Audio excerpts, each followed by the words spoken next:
All right, everybody, good afternoon, good evening, and to those of you in the Philippines, good morning, rise and shine. Akihana, where are you? All right, everybody, welcome to the Chattering Magpies read along of A World Away. I am excited because we are going to be reading one of a very interesting chapter that that I hope you guys will enjoy. A lot of development is happening in this chapter. We're just going to read the one chapter. So, but I think there'll be enough to digest in It's a large chapter.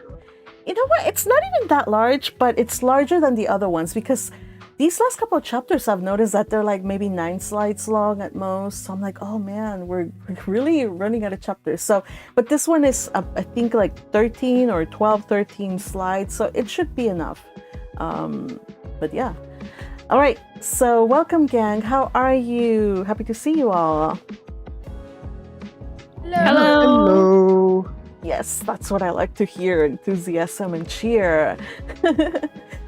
So, also... Magpie's like our teacher. She calls on class to greet her when she comes in, and we're always reluctant. Hey! So, Hey! At least I haven't assigned a designated student that says stand up, bow, or whatever, like in the Japanese classrooms, that they always have that student. I was gonna say, you're not Japanese, though. No, I'm just saying, We like, also have that. that's like the thing that We they also do. have that, so you know. It's pretty common even here for everybody to stand out, to stand up in class, and then the designated student has to like do roll call and stuff like that, and say stuff, give a report. Yeah. So I'm a product of Mexican educational system, both private, public educational system here and public. So, and that I think that's we also have that. Like you get up, you do like the greetings or whatnot. You do this flag thing, all that stuff. It was weird for me not to encounter that in the U.S. But okay. So yeah, we don't have that here. We don't have in this classroom. We don't have, that kind of designated person. I'm just hoping that you guys will. I pledge allegiance to the Ferdinand of the amazing world of Jürgen Schmidt. I see you want to become the class representative, Patrick. Is that what you're telling me? Oh, hell no. Yeah, it sounds like you do want to be the class representative. You started. I think I'd be a better class clown than representative. No, I think you'd be the representative. Yeah. But luckily for you, I am not about to start, doing that here because it would be too much. So we're just here saying hello out of our own volition, but yeah. So let me just say hello, kind of roll call, early gang. I'll do the roll call. Early gang, hello, how are you? Yukihime was the very first one who was on the chat. Says, hey, making fried rice with vegetables right now for dinner. Ooh, yummy. Any secret to having a scrumptious, delicious fried rice, Yukihime? What do you do to your fried rice? At least this time I didn't burn it, and it didn't turn out too salty and everything. It turned actually edible this time, so today was a success. Okay, so that means that all other times it's not edible, or is it just the fried rice, or in general you're kind of challenged in the cooking department? Confess. Yes, I am a little bit challenged in that department, but sometimes it's edible, okay? You have room to grow. There's always room to grow. And if you ever need any help, there's several beautiful bookworms in the nest who can, maybe give you pointers if they want. Yeah, so. Don't ask me. I definitely don't have years of making fried rice to help you with. Yeah, fried rice. You have to There's the YouTuber. What's his name? He always reacts to people doing Chinese food. Uncle Roger. Yes, Uncle Roger. Yeah. Hiya. Yep. So I think I learned kinda not to mess up my fried rice too much just by watching how outraged he got when he's like, I don't know how to do it, but I at least know what not to do. Do you I ever have learned. I have learned from watching certain Chinese and other Asian people that I do my rice completely wrong, and I'm gonna keep doing it that way. As long as you're the only one that eats it, that's all good. If you cook it, you eat it, that's fine. I mean, nobody has to know. Hi, Remy. Sorry. What was that? Oh no, I was just making fun of Uncle Roger. So yeah, I hope that if you have any tips, you guys, on the chat or in the comments, any tips for making delicious fried rice or any cooking tips in general that you kind of picked up along the way, do share them. Let's see, one cooking tip that I learned, and probably it's not cooking tip, but health tip. So if you refrigerate your starches, so if you cook your pasta and then you refrigerate it and then you warm it up again, then that makes it more healthy for you. Apparently, I hear that if you get your pasta from Italy, it's actually better for you too, because they put additives in it in America. Yeah. What don't they put in America? What don't they put? But hey, if you can get it, if you can make it homemade, that'd be cool too. You can make it yourself, apparently, but I'll never be at I that make level. it sometimes. Mm? It's pretty Oh. easy actually to make just pasta in general. It's just flour and eggs mixed together until you get a dough, and then you roll it up to the best of your ability. Okay. If you don't have a machine for it. All And right. yeah, and then just to cut it up, and I make usually when I make like kind of stir fry, like Asian style. That's when I do it like that, and it gets out pretty well. Okay. Well, we'll just have to. Maybe one day we'll make it. Honestly, it's a lot of work.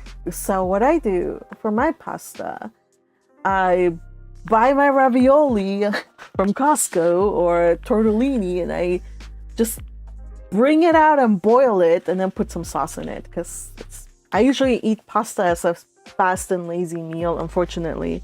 Sometimes there's those days that I can't even be bothered to cook, so I think that's the only time I eat pasta, unless it's like pasta salad, in which case there's no really, you can't mess that up, and yeah. So Yeah, for me, it needs to be hot pasta. I don't like cold one. oh, you European person. Hi, but It's not European. It's not. People in Italy actually like cold pasta and salad pasta a lot, but like not me personally. Just so Red Tempest says on the chat, says one cooking tip is if you burn water. By the way, hello Red Tempest, happy to see you on the chat. It says if you burn water, then you should not cook. Yeah, that's I've done that. yeah. I've done that. Oh boy. You should probably not roast yourself on lime. I do have a question for Red. Mhm. Is this medicated red or normal red? If he's medicated, they take his phone away from him. So I'm guessing he's kinda not medicated. Unless he managed to steal it back. Red, let us know. How are you? Yes, he sometimes is able to steal it back. Well, whichever Red you are, we're happy to see you here. And also Crusher says, hello everyone, greetings from the traffic lights. And I think earlier Crusher said, I have a special song for fried rice. I don't understand what you mean by a special song for fried rice. Do you cook? Do you sing to your fried rice? Or explica, por favor. I don't understand. I mean, there's whistling while you work, so maybe there's singing while you cook. But just for fried rice? That's interesting. Okay. Do you have a song for tamales? I would like to know the song for tamales. Tamales, tamales, I love me tamales. I've never heard that song. I don't know if you made it up. Let's see. Oh, that's completely made up. Oh, okay. Slightly medicated. Yes, red is slightly okay. To a slightly medicated red, we're happy and I overjoyed to quietly see took you. the phone. Yeah, I quietly took the phone. Oh, I see. And Teal has a song for gyoza. Oh, Teal, do you care to share the song with us since you're here? It's actually a song by Yuka Iguchi, the voice of Myne / Rosamine. Oh. And? It goes like Gyoza, hora. It's a lot of I fun. love it. That's so cute. Oh my gosh. That is so cute. Thank you for sharing. I kind of feel sad because I always have to clip the front end of these read-alongs. I may not clip the front end of this read-along just because I've gotten the singing talents of all of you beautiful people. Don't want to delete that from the internet. Red Tempest says, tamales, I want enchiladas. Yo. Red enchiladas for the win. Yes. And Crusher says, look up the fried rice song by Filthy Frank. Okay, maybe not right now, but I'll look it up afterwards. I did not know there was such a song. Filthy Frank. Fried rice song. All right. So this is really a segue into what we're here to do, but I'm making it a segue, you guys. We have some fanfic to devour. We're going to read chapter 96 today. And these are the following people that are going to be reading. By the way, actually, before I get into 96, though, do you guys remember what happened in the last read-along? Just kind of TLDR, chapter 90... What is it? 4 and 5? Let me open it. We've had some development for Dolores. Mm-hmm. Yes. So it's been a And heavily Dolores-centric arc. Mm-hmm. Yeah, she really grew on me. Like it's clear that her character is growing. She's not the little girl from the beginning of the story. She really matured, both because of the influence of her situation with Myne, but also because of the influence of Elvira. All in all, it's a change, and it's a change for the better. Let's say. Yeah, so she figured out that Myne was the one who gave her the special book, and because of this random act of kindness to her mind, because she didn't know that Myne had been listening to Dolores talking to Adelaide, I think. Mm-hmm. So yeah. So she thinks this is just a random, this girl who I hated gave me this book that I've been looking for my whole life. Maybe she's not so bad. And so she started to introspect, and this is causing her to be like, you know what? I've been kind of a jerk to everybody. Maybe I should change. Good. Boy, does she need some like- growth and change. Hi, Remy, you wanted to say something earlier. What's up? Tell us. I really like how she starts to learn things about what she did and what indeed happened because of the things she did. Oh, if I hadn't been so blind before, maybe things would be different. Oh, if I haven't cut everyone out of my life, maybe things would be different, and so on. Yeah. So I think this 2 months of living in the Linkberg estate have helped her to have a little bit of distance from her family and just kind of reevaluate what her attitude in general. So that's what's been happening in the last couple of chapters. One of the things that she decided was, okay, well, she and Myne kind of made a truce.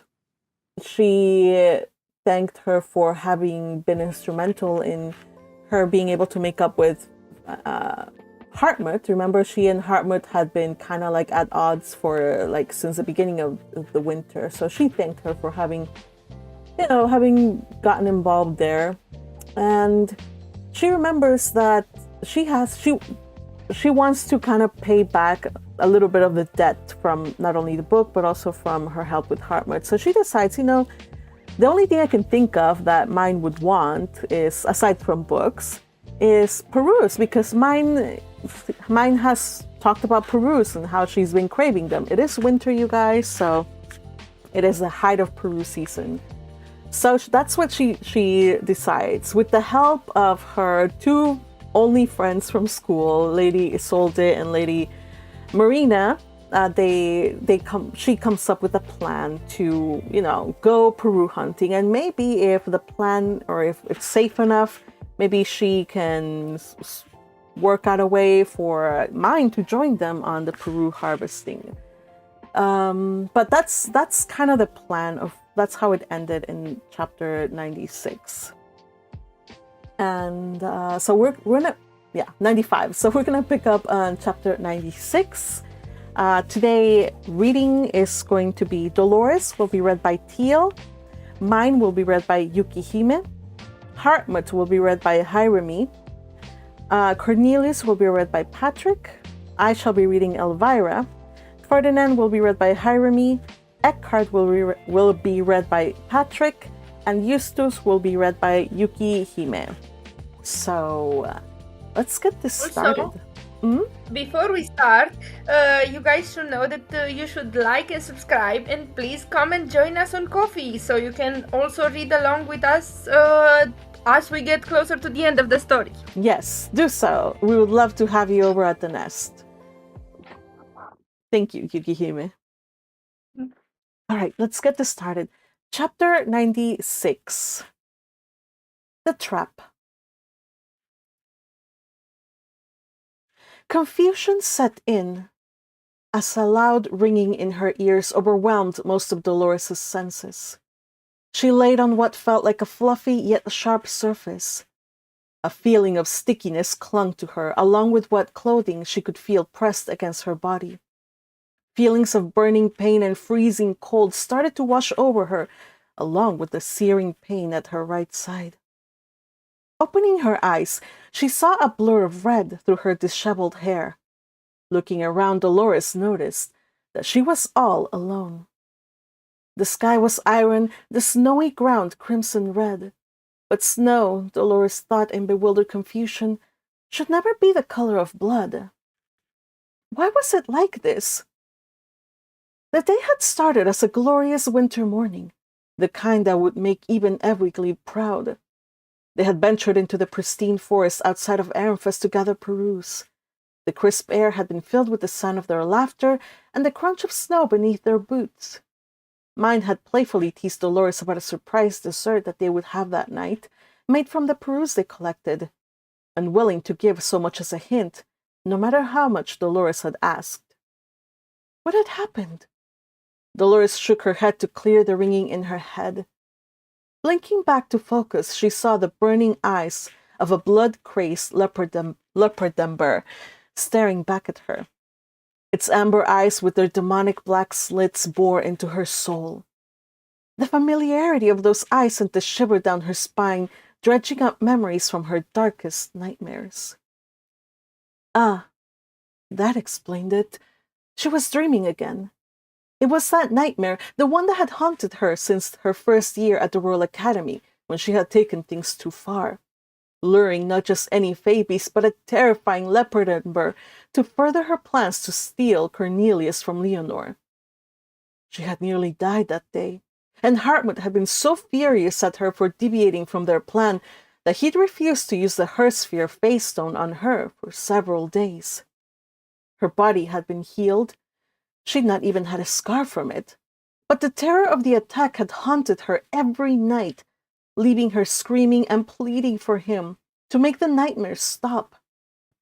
Eventually, Hartmut had relented, using the Hersphere to banish the nightmares, and the vivid memories of the leopardburger's attack faded from her dreams, leading her to believe she had successfully put the incident behind her. But then, why was she dreaming of that day again? Even worse, something about the scene before her brought a horrifying certainty to Dolores. Unlike all the other dreams that ended with Dunkelfelgerian apprentice knights coming to her rescue, this one was going to end with her death. No, wait, this wasn't a dream. The thick scent of horror in the air, the icy bite of the wind, and the relentless throbbing pain at her side, it all felt too real, too sharp to be a mere nightmare. This was reality. Dolores was sure, but when she glanced around and saw that the forest clearing, awash with blood and gore, was littered not with blooming toledum flowers from the Aramphis collection site, but with dozens of the Peru fruits that gathered that morning. They had ventured deep into the forest, further than the boundaries of the noble's forest. In hindsight, Dolores wondered why that hadn't set off alarm bells in her mind.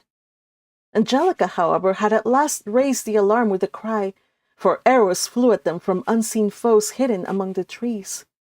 One hit Myne's blue-haired guard, but thankfully Dolores had reacted without thought and raised the shield to protect Myne just in time, before picking her up and bundling her into her ugly, wingless high beast. Dolores had glanced around and realized with shock and outrage that the knights that had traveled with them had all but disappeared. She couldn't even sense them anymore. Then, as if summoned by magic, fey beasts had descended upon them from every direction. She distantly remembered casting Rot before following Angelica's lead. Between her and Angelica, who was astonishingly fast and agile, the two of them had managed to slay the leopard and burrs closest to them, which had tried to go after Myne. Dolores was still trying to take down one of the monsters when she realized that Myne was the fey beast's prime target.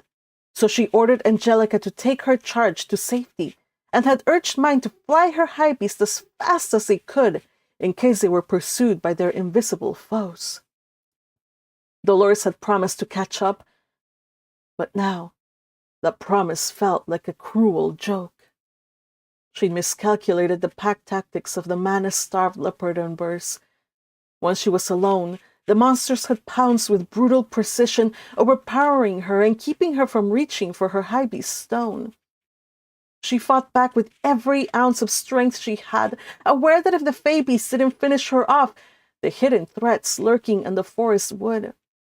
Yet as the feral leopard and burrs tore at her, their claws and teeth piercing her face-stone armor, she wondered why anyone would need to emerge from the forest to finish the job. The sheer might and savagery of the leopard and burrs seemed more than enough to ensure that she wouldn't get out of this alive. She needed to escape. She had to before the final one finished her off. But she was winded and lightheaded. Her limbs were heavier than lead. Her labored breath puffed in the frigid wind, and as she attempted to push herself off the ground, Dolores cried out in pain. Her dominant arm was dislocated and useless. Panic instantly set in as she realized she couldn't see her right hand. It was gone, completely missing. Looking at herself more closely now, she saw that the throbbing pain at her side was from a large open wound on the side of her abdomen. She was still processing her shock when the final leopard burr pounced on her, and its sinuous, scaly body pinned her to the ground, its strength far surpassing hers. The beast's weight upon her chest made it almost impossible to breathe, let alone move. She tried to summon her stab with her left hand, but it wouldn't materialize.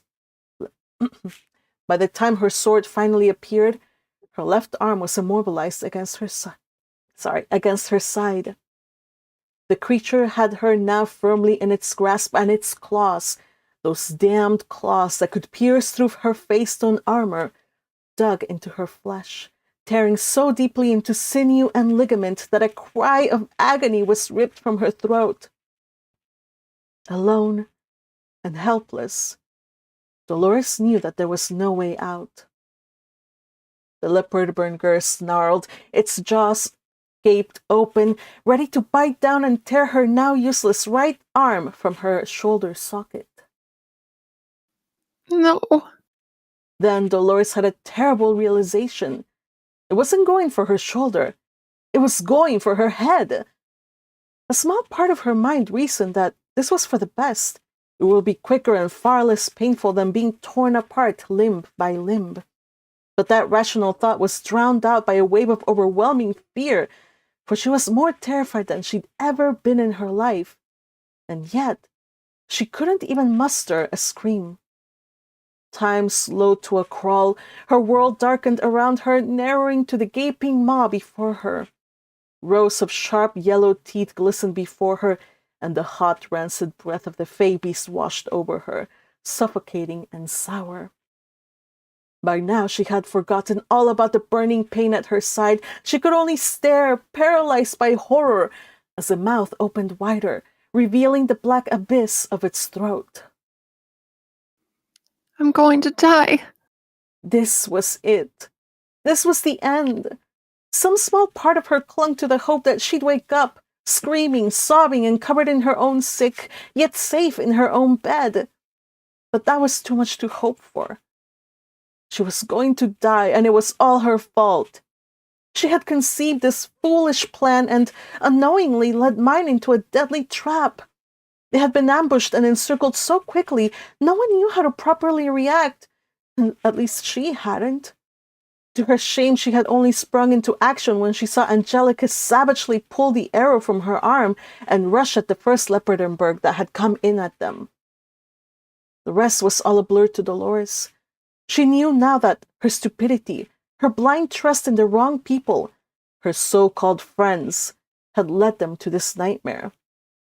She only hoped that Myne and Angelica had managed to get away without being attacked mid-air. I'm sorry, Mother. I'm sorry, Father. I should have been a better daughter. Hartmut, I love you more than you could even know. You were my best friend, and I... But as the darkness was finally about to swallow her, a blinding flash of light burst from above. The Leopardernberg's muscles seized, its claws digging even deeper into her flesh as it contracted spasmodically. It let out a snarl so loud that Dolores felt the air around her vibrate violently, the sound threatening to deafen her. The sheer force of it snapped her out of her daze, bringing her back to the terrifying presence. She heard a voice, distant but unmistakable. Now! Dolores looked up just in time to see Angelica, grim-faced but determined, swooping down with a blazing rainbow-colored mana blade in her hand, poised to strike. A large squad of knights followed behind her, descending upon the scene like a storm. In all but an instant, the crushing grip of the fey beast loosened, and Dolores was freed from its deadly clutch as a knight pierced her sword through the Leopardernberg, piercing its face stone. Covered in the black sludge of the dissolving creature, along with too much of her own blood, Dolores turned on her side as best as she could, intending to ball up protectively. Then she remembered that she was a knight. She had to fight. Her right hand, a mauled bloody stump, was useless, but her left hand was now free, and for a split moment she thought she might get up and join the fight. She could still use her left if she tried. But darkness was beginning to creep into the edges of her vision, and each breath grew increasingly labored.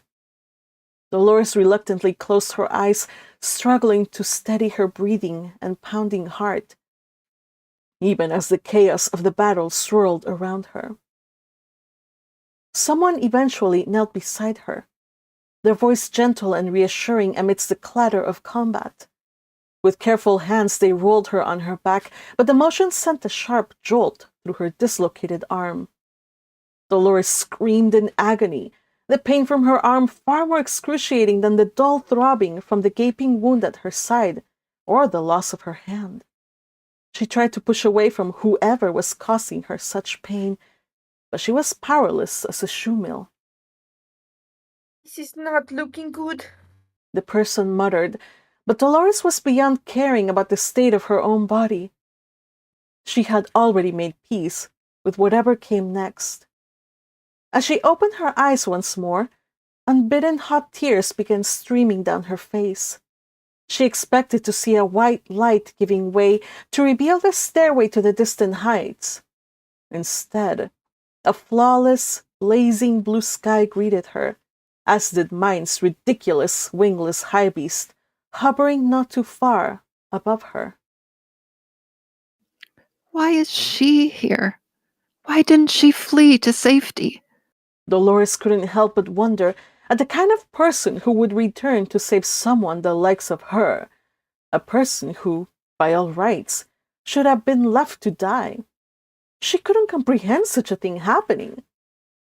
But then again, Dolores thought as she saw a bright green light burst forth from Myne's high beast. She was no ordinary person.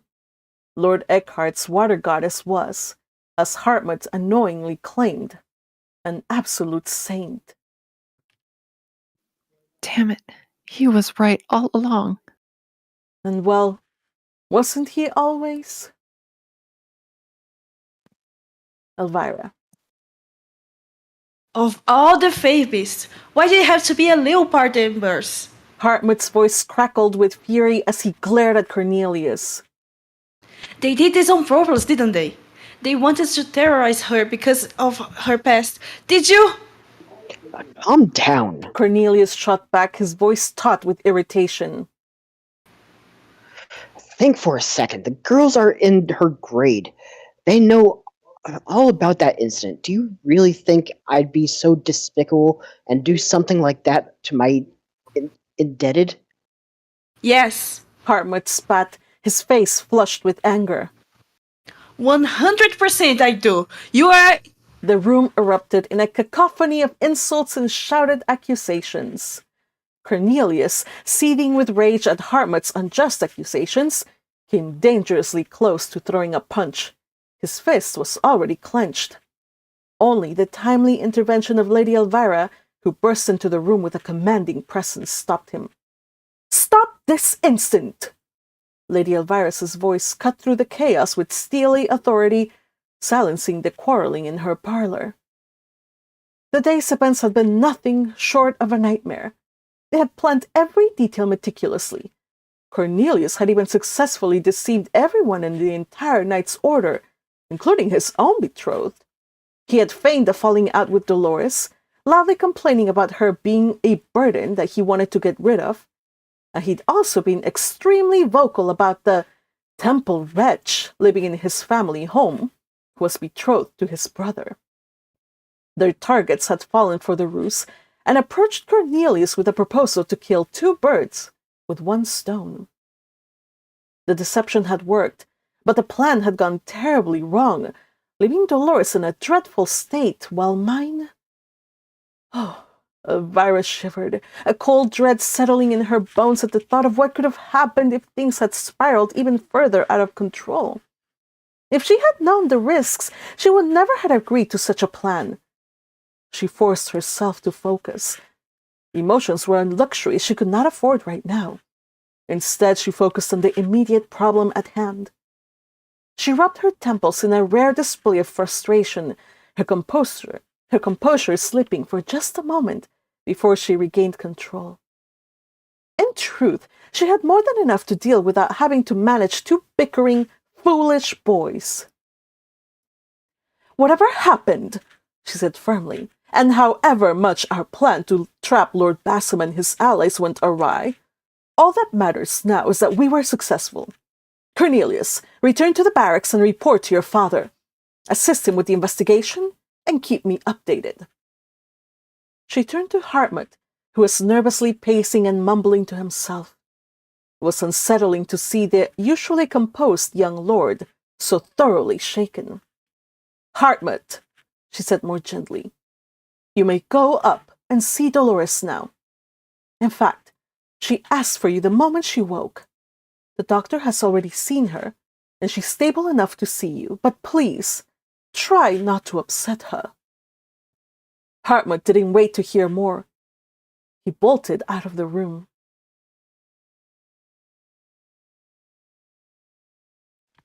What does he think he's doing? Dolores demanded, outraged. He can't just barge into her room like that. Her chambers are on the 3rd floor. Elvira raised a hand to stop her son from chasing after Hartmut, reminding him of his duties. Cornelius came to a stop and just stared at her, but after a tense silence, his shoulders slumped in defeat. Fine, I'm going.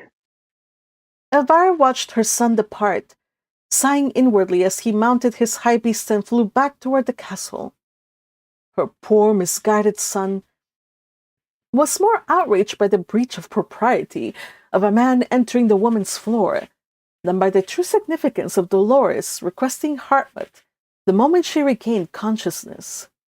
Dolores could have asked for anyone, even her mother, but it was clear that her bond with her adoptive brother was deeper than Elvira had realized. Despite their outward conflicts, it seemed that the relationship was far more profound than anyone had anticipated. As she climbed the stairs, Elvira thought of the vermilion-haired lord. She had always suspected there was a heart beneath his cold, calculating exterior, and seeing him now looking so distraught over Dolores revealed a different side of him, a side that cared deeply for his sister, and she for him. It should have been heartwarming, except for the fact that those two weren't real siblings, and despite never having experienced it herself, she knew a thing or two about love. Upon reaching Dolores's room, she peeked in quietly, but seeing those two only confirmed her suspicions. She turned away, a weight settling on her as she considered what lay ahead. Oh, Cornelius still has a long way to go. Can he even catch up? Hartmut. You fool, you absolute idiot! Hartmut exclaimed as soon as he entered Dolores's room. Will you ever learn not to trust the wrong people? He had to cling to his anger, using it as a shield against the emotions threatening to overwhelm him as he saw her red eyes piteously looking up at him. He hated that she had ended up like this. He also hated himself knowing that, in a twisted way, his own actions had led her to this point. Indeed, if it was true that she needed to learn not to trust the wrong people, she probably had to start with not trusting him. Hartmut, Dolores whispered, her voice trembling as tears filled her eyes. I was so afraid. I thought I was going to die and never see any of you again. Hartmut felt a burning sensation in his eyes. Were these tears? He, of all people, was crying? Dumbstruck, he reached up and wiped away what was leaking from his face, just to confirm.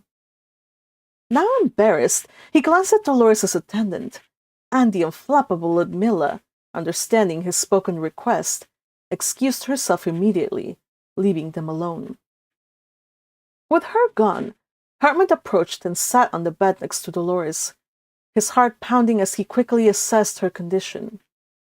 She was alive, and miraculously, in one piece. He looked at her hand, which reportedly had once been a bloody stump. It was now fully healed. All in all, despite the harrowing incident she had endured, Dolores looked to be relatively unscathed. Physically, that is. Lady Myne is truly godlike. Only her immense mana and compassionate heart could have knitted back a limb that had been lost to a Fabist. Knowing what he knew now, Hartmut couldn't afford to dwell on the staggering price of Dolores' healing. He pushed those thoughts aside for later, however. Overwhelmed by a mix of guilt and profound relief, he carefully took Dolores' right hand in his. He turned it over in his hands, and as he grazed her palm, he noticed that her skin felt unnaturally smooth, almost like that of a newborn child's. The calluses on her palm had all but vanished as well. A stark reminder that the traumatic event truly had happened. Slowly, he deliberately leaned down to press his forehead against the back of her hand. I'm sorry, Dolly. I'm so sorry. I shouldn't have sent you off without warning you, without telling you what to expect. You went through something so unspeakable, terrible because of me. I don't expect you to forgive me, but let me do everything in my power to make it up for you. Anything. Tell me what I can do to make it right. Dolores sniffed through her tears. Her voice was soft, but she spoke firmly with an unyielding resolve. There's nothing you can do to ever make it right, and I will never, ever forgive you. Hartmut felt as though his world was crumbling under the weight of her words. But then, in the midst of his despair and heartbreak, he felt a gentle pat on his head. You have some explaining to do. Dolores said, her voice steady despite her exhaustion. But first, I want to go home. For good. I want to sleep in my own bed, eat my favorite foods, even let Mom scold me. Of course, I'll arrange everything. Hartmut replied, his voice tight with emotion. Dolores managed a weak chuckle. Don't think for a second you're getting off easily. When I'm a little stronger, you'll be in for the beating of a lifetime, so be ready with your largest cushion, because I won't hold back. When have you ever? He replied with a dry chuckle. He laughed, yet an unidentifiable emotion swelled in his chest, causing his eyes to well up with tears again, which he quickly blinked away. He would analyze the reason behind this strange behavior later. But for now, he allowed a poignant silence to wash over him as Dolores continued patting his head, helping him regain control of himself. Once his emotions were in check, Hartmut straightened and reached into the pocket of his sleeve. His hand emerged with an object that, even in the dim light, sparkled as if a flame, pure and mystical, burned within its depths. Against the glow of fire burning in the hearth, it cast a blood-red gleam that perfectly matched the shade of Dolores's eyes. It was her Hersphere face stone.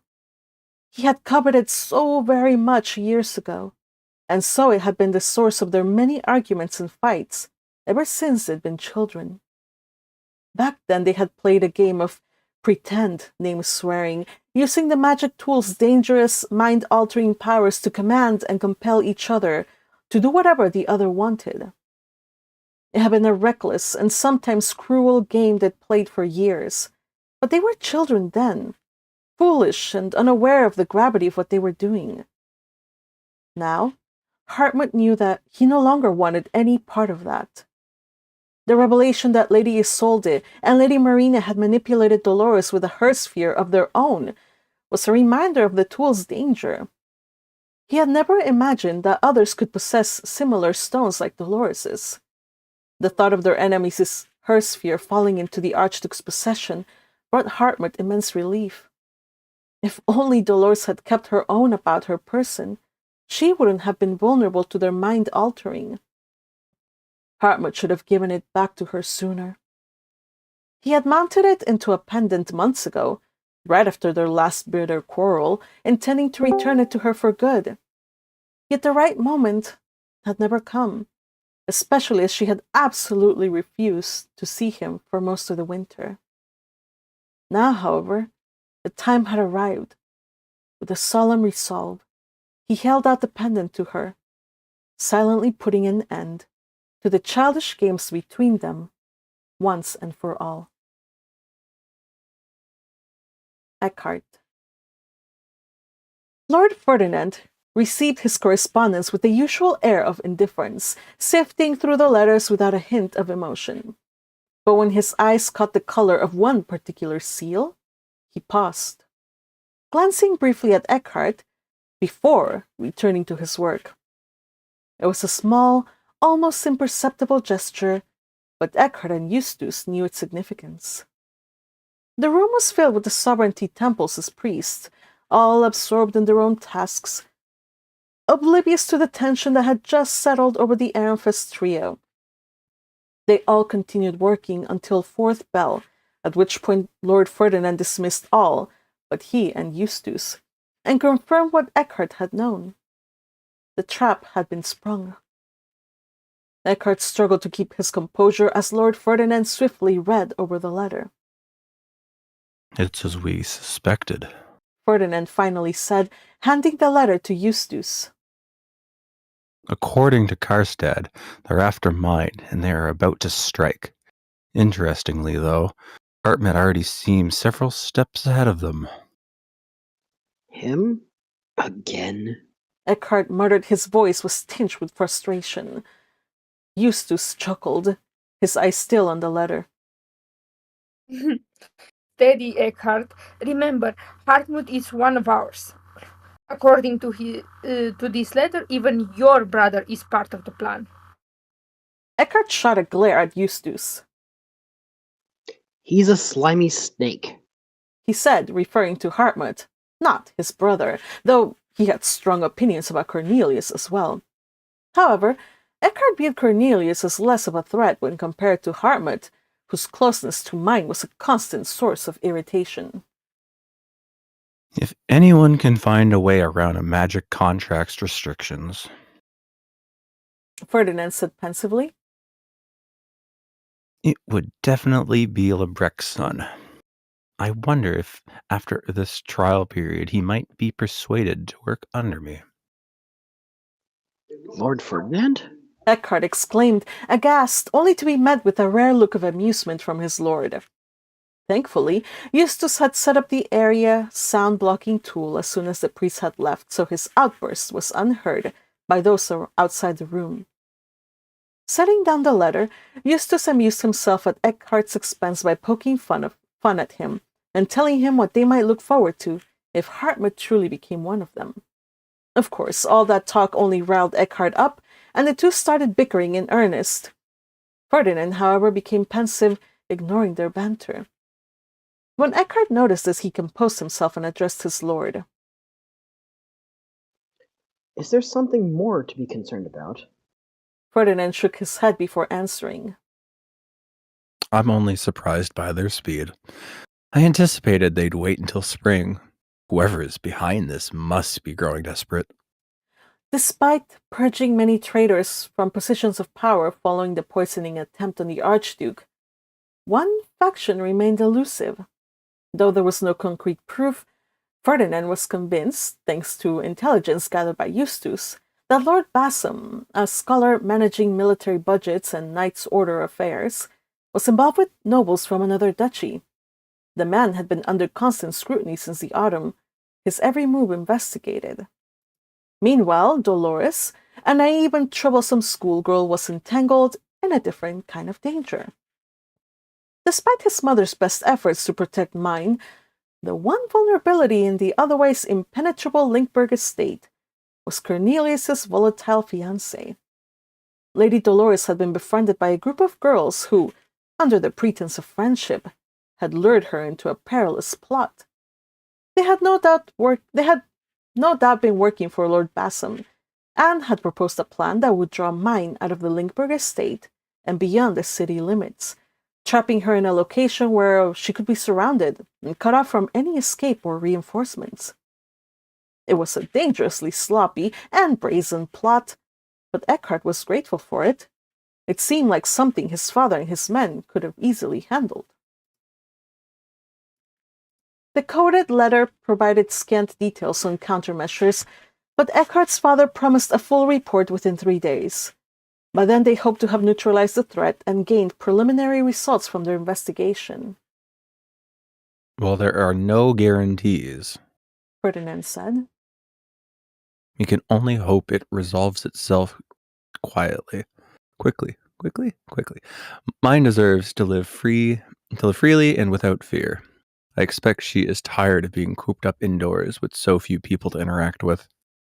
Eckhart smiled. She's managing. One thing's for certain. She hasn't complained about her increased reading time.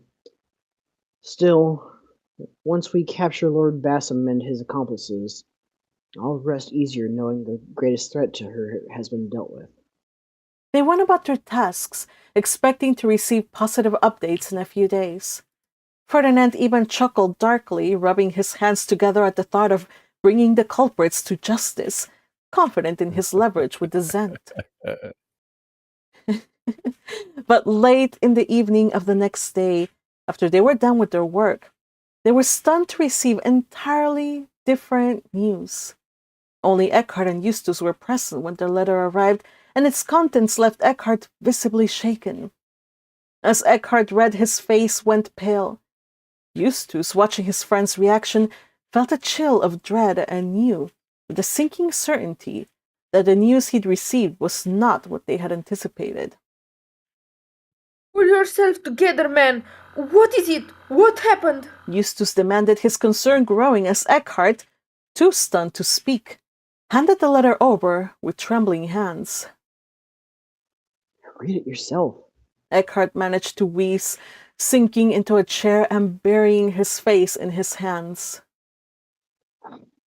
Eustace scanned the letter quickly, his eyes widening in shock as he absorbed its contents. Myne is pregnant? End of chapter. Notes. My thanks to the Discord peeps who read and gave me some feedback for this chapter, and my heartfelt gratitude to JC Fergie, who is here with us, for so thoroughly, and I do mean thoroughly, proofreading and thoroughly editing this chapter, pointing out glaring errors, inconsistencies, and just making it more thrilling. Thank you, Fergie. 1,000 thanks. Next chapter, So- Myne's POV. All right. Well, mine's not just getting fat like Frida was thinking. Nope, she's not getting just fat. Yeah, I tried to not spoil it. So when you guys asked, I had to just kind of hedge a bit. Yeah. Yeah, But I'm curious. Did you figure it out by now, Patrick? Figure what out? That she was pregnant. did you? For I had a suspicion, but when Frida was saying, "Oh, she's getting kind of round," I was like, "Well, maybe she's just getting fat because I mean she is eating a whole lot of sweets." At a Right. pastry shop, yeah, so. Right.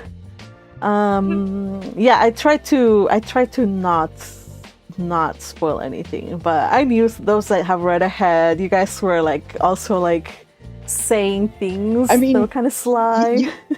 You were also kind of like, I mean, she's really depressed and she's eating a lot and she is really going for the sweets. I'm like, okay. But she was also having a lot of adult time with her one true love. Right. But yeah. So a lot of people though ask me like, why? It's impossible. I'm like, all right, you guys.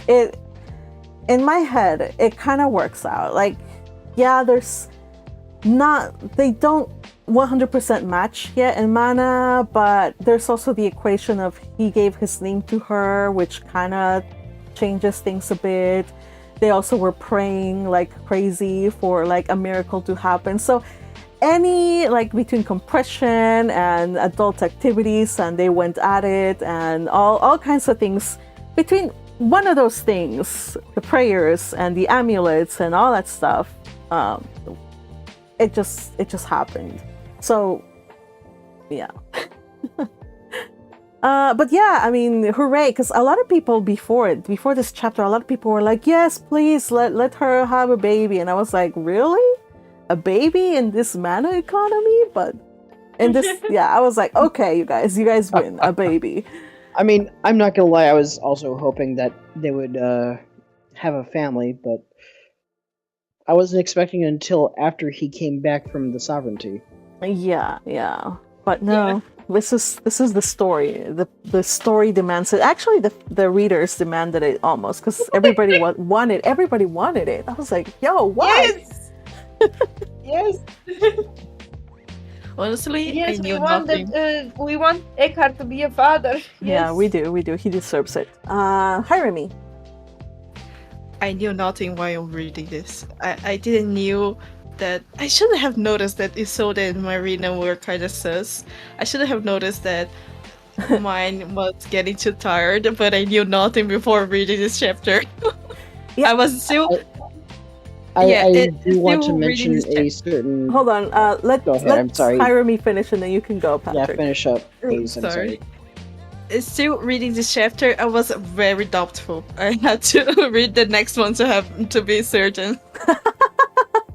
Yeah, 98, right? Yeah, Yeah. 98 to confirm it.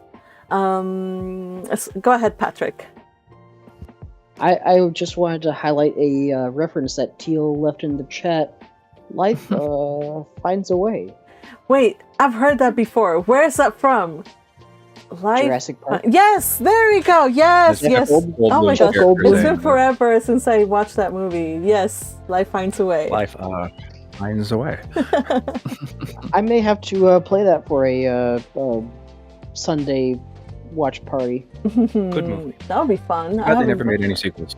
Yeah, the sequels don't exist in my head. Just the first one is the only one that exists in my universe. And since it's book themed, then it definitely fits. Yeah, how surprising is that? There's a book with that, so cool, I've never cool. read the book. The book is quite different. A I've heard. lot of stuff happens in the book that doesn't happen in the movie, and the movie changes a lot of the story. Yeah, as most adaptations do. Right. Also, I want to highlight like how perfect Fergie's timing was. I saw him enter. I immediately messaged in the chat like, Fergie, you're Ferdinand. Go. And then It's like, a okay, second sure. later, he had to go. Like no asking like, can you read or like, do you have the papers in the front of you? No, just you're Ferdinand in like 2 lines. Go. Wow. Me panic. Ah! Yo, I saw Fergie on the chat, and I was like, oh, he's here 45 minutes late, new record. I was like, Fergie. No, Where were you? perfect, And then like he perfect. started speaking with the Ferdinand role. I was like, wait a second, he wasn't assigned to that. Like what? I was like, they did a backdoor deal while I was distracted. Just roll with it. I was Yep. just roll with it. So yeah. I mean, we did say that if he appears. Yeah. So happy that you made it right on time. Yay. So for all of you Hartmut fans, we have kind of a little thing that you probably did not see coming between Hartmut and Dolores, though it's still kind of up in the air what it might mean. Budding romance, or should I say bromance? Pretty clear. Do you think it's Pretty clear enough? also. Yeah, I think it's clear enough. Like already, like there is no question. Like especially like Elvira's action. Like if Elvira has seen it, then it exists. Like Elvira is all knowing, so she just was like, "No, Cornelius, you're ruining my ship. Go, leave, Cornelius." Yeah, Cornelius conveniently was told to go F off. Go back to the Knight's Barrack. So Cornelius's role in this whole thing, we kind of have to piece together what happened, but they had been watching Lord Bassam for a while. And they could have just gotten him. They could have just, in noble society, you don't need like actual like credible proof. You just have to be like, we're gonna investigate you, we're gonna mind read you. But they wanted for the whole plan to come to fruition, so they could actually like get enough evidence to like do something about it and draw. Because it's not a threat coming from Ehrenfest, it's a threat from outside of Ehrenfest. So it's another duchy that contacted Bassam. So Ferdinand and his pals and company and Sylvester and such whatnot, they knew that there was something going on, but they needed that final little bit of information. And of course Dolores was used as kind of like the person to bring about this Bait. Yep, as bait. So in the title, The Trap, it's Dolores thinks that she walked into a trap, but then that trap was also a trap. So there's levels of treachery going on. It's a trap here. within a trap within a trap. Right. But they never counted on the fact that if Myne got involved, she would be put into danger, like mortal danger, not only for her but for her child. Turns out that she is pregnant. Oh my. Plus, a trap is not a trap if you know they're trying to trap you. It's a face-off. Did also- Myne was Myne on it? Like, did she know?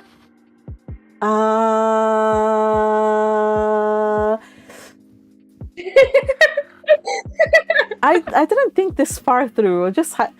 She was told not all the details, but she was You told heard to it here first, folks. She's just stringing this as she goes along. I'm was thinking of sure. it. And was she convinced that you don't know that. she did a little bit, kind of know, but they never really expected it to get so bloody, honestly. Like, just the sheer savagery of the Leopardernbergs, and that they brought like half a dozen of them to attack them, that was news to them. Like, because they did have secret, so the baddies had secret soldiers stationed on the trees, but then the Knight's Order had secret soldiers stationed around them. So it was all so she knew where to go and what steps to take in when the trap was sprung. So yeah. I'm just surprised it took them so long to spring the trap on the trappers. Yeah, well, we needed Dolores to have that moment. I was afraid that she was going to have a prosthetic for the rest of her life. No, I wouldn't want that. I was for her. afraid she was gonna die. Well, after all that growth, I was not about to kill her. I was not. Yes, I was not afraid that she was going to die because you just made people like her. So I'm like, no way! Don't do this to me! Don't death flag this girl! Well, No, okay. she must not die. Allow me to remind you, though, that this fanfic does have a warning tag. It says major character death. So, just saying, okay? Expect some death, or some people have been dead already. So, major characters from canon are dead, will die, have been dead. So, it's not all... Don't get used to it. Yeah, You're not killing only why'd you do that to my Daniel? Yeah. Exactly. Rip Daniel. Right. Well, I said, I don't know. It can't all be rainbows and roses. This weeb, he was the weakest of the Ley Knights, and he was just collateral damage, unfortunately. By the way, hi Remy. Earlier I shall not accept this. By the way, hi Remy. You wanted to say something earlier.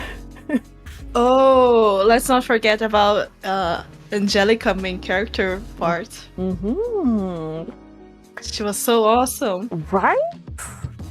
Do you catch that Angelica action? Angelica got hit by an arrow, but she was like, whatever. She pulled the arrow and she started going to town and killing babies. And, imagine though, like, two girls, one wounded, managed to finish off six my Spanish accent coming out. Six leopard burgers. So that's actually really incredible, you guys. Like, these are lizards with the heads of leopards. So they're pretty. Please let her be noble again. Boss girls. I know, wouldn't it be lovely? However, she noticed that she was carrying a mana blade that had like rainbow colors. That is Myne's mana blade. That's Veritas. I figured. Veritas at work. I figured. Oh. Mm-hmm. Rainbow colored Veritas striking down the enemies. So while she doesn't have Stenluke, she does wield Veritas. When she's guarding Myne. Hey. So in a way, Veritas is kind of like has the mana of Marie and Eckhart and Myne and now Angelica. So, yeah.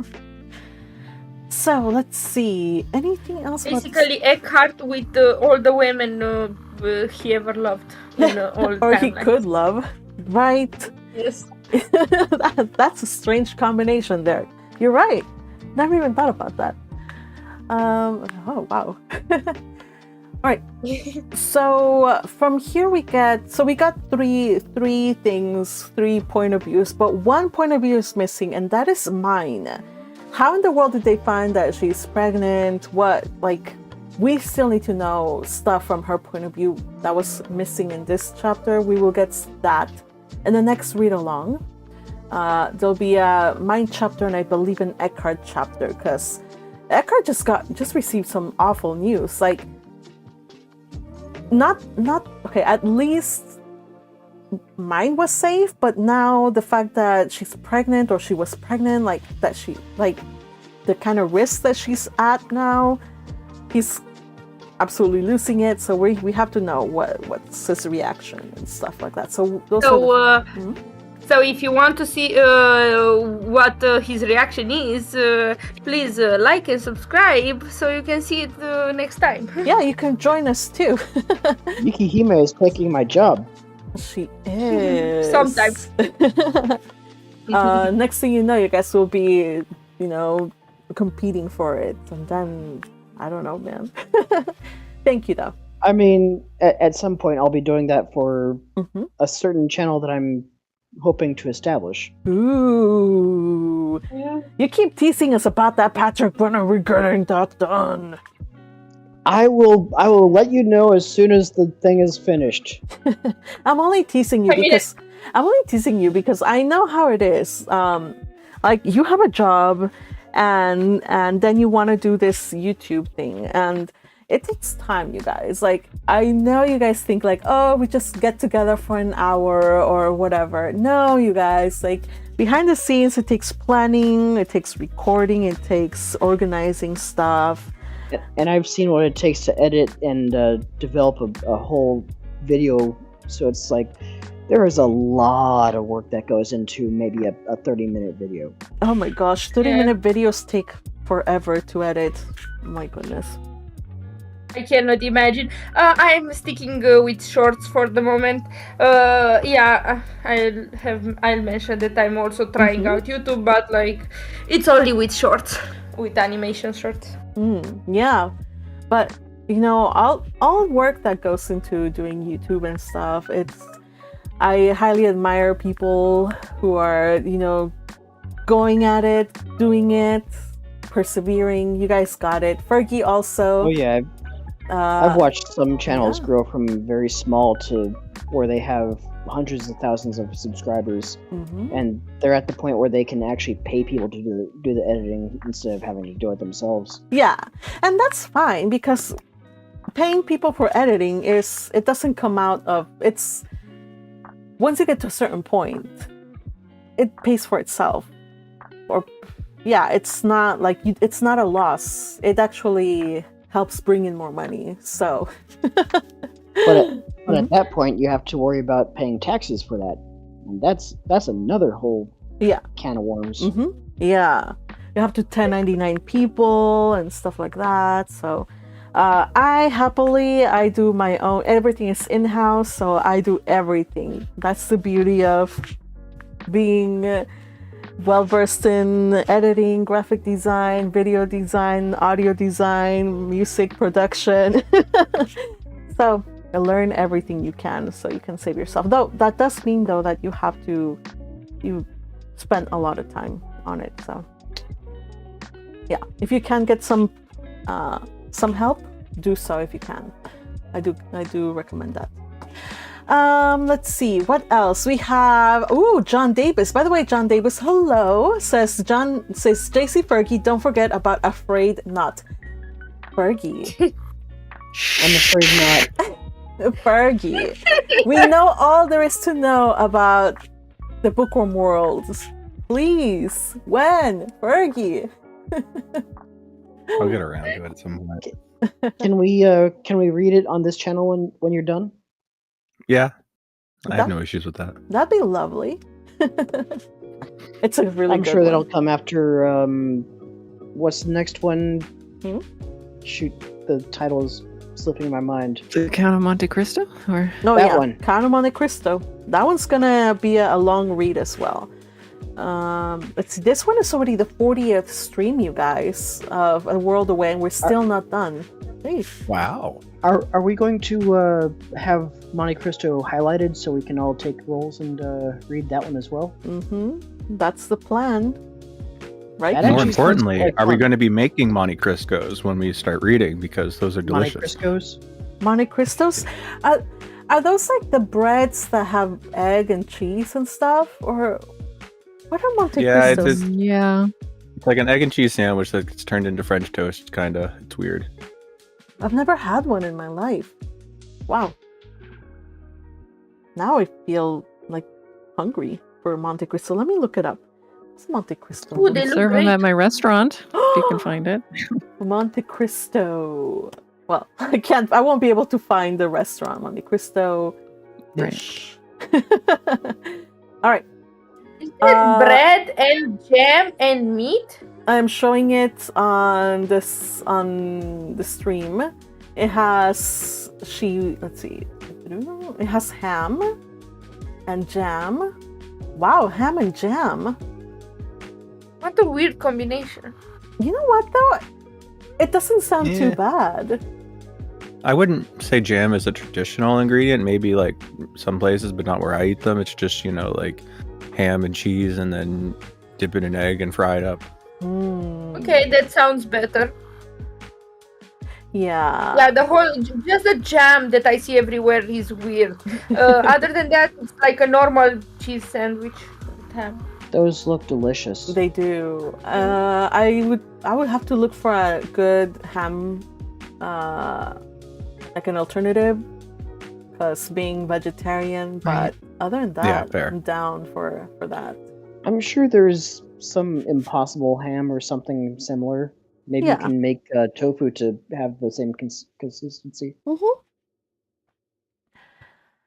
Yeah, I'm looking forward to doing this one day, but I can't promise that we're gonna do it in the channel. But yeah, good on you for bringing that up, Fergie. So yeah, we still have a little ways to go with The World Away. We are probably supposed to be, oh gosh, maybe like 85% of the way done with A World Away, probably, or maybe 90. So we still have a few chapters until we reach the end of the available chapters. Intense chapters. It might just be, you guys, that I don't finish writing this by the time we get to the available chapters. So we probably will either have to take a hiatus until I catch up and finish up, or we jump into the Count of Monte Cristo and then come back to A World Away. I don't know, you guys. We'll think about that off live. But I'm not confident that I'll be able to finish this book within 2 weeks. Don't worry. Yeah. No promises. Mhm. I wanted to do it, but it's just the muses are being very hesitant. They're not visiting me. Yes, withholding. I understand. Right. By the way, Teal, day 4. Right? I wanted to say something, but I was in a glass house. I couldn't. Right. Stones for me. I know. But just, we can do this. Teal, Yukihime, Fergie, me, and everybody else who's listening who writes fanfics. Let's do this. Let's work towards a new chapter sometime soon in our particular fanfics. No promises. I know. I would, but I'm still busy working on preparations for my channel. All right, then let's all get to it. All right, so anything else about this chapter? I think we covered most of the things, talking points about it. Kind of leave us in suspense with Myne, but we'll figure what's what's going on over there in the next read along. Yeah. I remember something First Hiremi and then Patrick. About Dolores being a new part of the group who thinks Myne is a saint. I remember we asked before. We asked you before if Dolores is going to start saying that Myne is a saint, but now right. kinda yeah. So, I think Patrick was hoping that she would be the Clarissa in this universe. It remains to be seen whether she'll go all out like Clarissa does, but she at least begrudgingly admitted that yes, Myne is a saint. She has to admit it. She came back for her. Dolores was like, why did she come back? Like, why did she come back for me? Like, she should have just gone to safety. Like, there's no reason for her to risk her life. Why? So that prompts her to be like, right, oh. By the sensibilities of Jürgen Schmidt, it's completely expected that she would be selfish. That she wouldn't come back to save a potential rival who, by all intents and purposes, has been out to get her from the moment that she met her. So to someone like Dolores, who's constantly being a jerk to people, she's surprised when Myne is like, hey, I'm going to save you because you're in danger. So she sees that as this woman is a saint. Yeah. We'll see how far she takes it, or if she takes it that way. We're not altogether done with Dolores, but we're getting closer to the end of the Amethyst arc. So we'll see what developments happen.